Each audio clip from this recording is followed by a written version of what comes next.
Γεια σας, είμαι η Αλεξάνδρα, αυτή είναι η Björk, καλώς ήρθατε στο κανάλι μου. Σήμερα θα ασχοληθούμε με την έννοια της συχνότητας.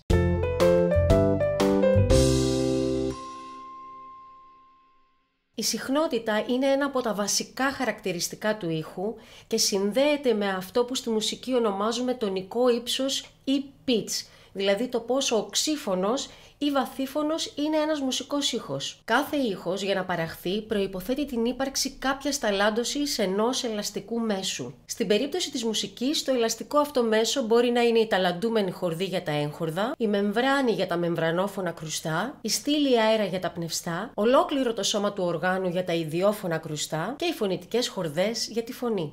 Στη φυσική με τον όρο ταλάντωση χαρακτηρίζεται η περιοδική κίνηση ενός σώματος γύρω από τη θέση ισορροπίας του. Το πιο απλό παράδειγμα είναι εκείνο του εκκρεμούς. Δεν την παλεύω με την καμία.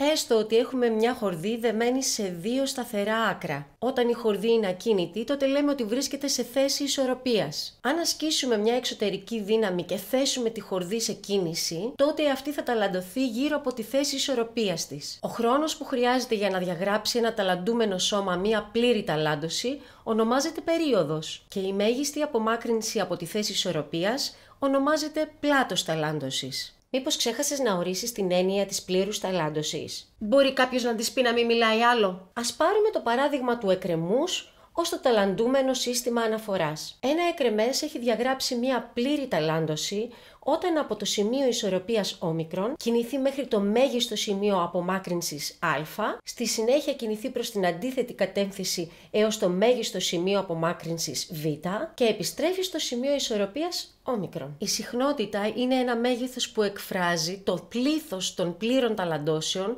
που διαγράφει το ταλαντούμενο σύστημα μέσα στη μονάδα του χρόνου, δηλαδή σε ένα δευτερόλεπτο. Η μονάδα μέτρησης της συχνότητας είναι τα Hertz και πήρε το όνομά της από τον Γερμανό φυσικό Heinrich Rudolf Hertz. Αν για παράδειγμα μια χορδή διαγράψει 10 πλήρες ταλαντώσεις μέσα σε ένα δευτερόλεπτο, τότε λέμε ότι έχει συχνότητα 10 Hz. Ή όταν για παράδειγμα τραγουδάω το λα της τέταρτης οκτάβας, λα, τότε οι φωνητικές μου χορδές διαγράφουν 440 πλήρες ταλαντώσεις μέσα σε ένα δευτερόλεπτο.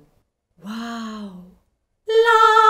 Όταν λοιπόν μιλάμε για το λα της τέταρτης οκτάβας, το λεγόμενο μεσαίο λα, το οποίο έχει διεθνώς οριστεί να έχει συχνότητα 440 Hz, εννοούμε πως για να παραχθεί αυτή η νότα από οποιοδήποτε μουσικό όργανο, θα πρέπει να έχουμε προκαλέσει μία ταλάντωση η οποία να έχει συχνότητα 440 Hz. Όσο πιο μεγάλη είναι η επιφάνεια που ταλαντώνεται, στο παράδειγμα της χορδής εννοούμε το μήκος της, τόσο πιο μικρή είναι η συχνότητά της και τόσο πιο βαθύς είναι ο ήχος που παράγεται. Ενώ αντίθετα, όσο μικρότερη είναι η επιφάνεια που ταλαντώνεται, τόσο μεγαλύτερη είναι η συχνότητα και τόσο οξύτερος είναι ο ήχος που παράγεται. Επομένως, όταν μιλάμε για τονικό ύψος ενός μουσικού φθόγκου, εννοούμε τη συχνότητα με την οποία ταλαντώνεται το μέσο που τον παράγει. Αν για παράδειγμα στην κιθάρα θέσω σε ταλάντωση την μπάσα χορδή μη,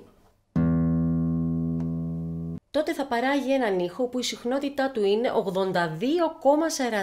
Hz. Αν στην ίδια χορδή πιέσω το πέμπτο τάστο,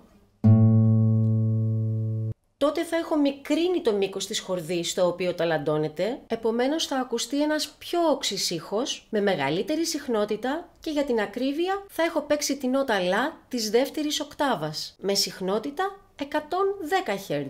Ας ακούσουμε ξανά το πρώτο μη με το επόμενο λα.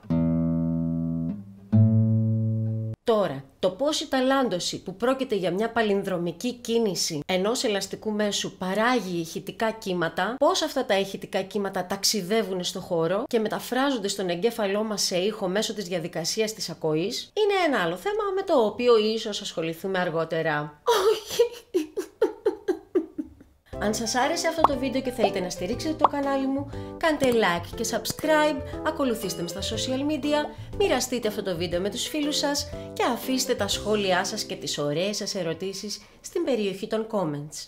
Αν σας άρεσε πολύ αυτό το βίντεο, τότε δείτε στην περιγραφή με ποιους άλλους τρόπους μπορείτε να στηρίξετε αυτό το κανάλι.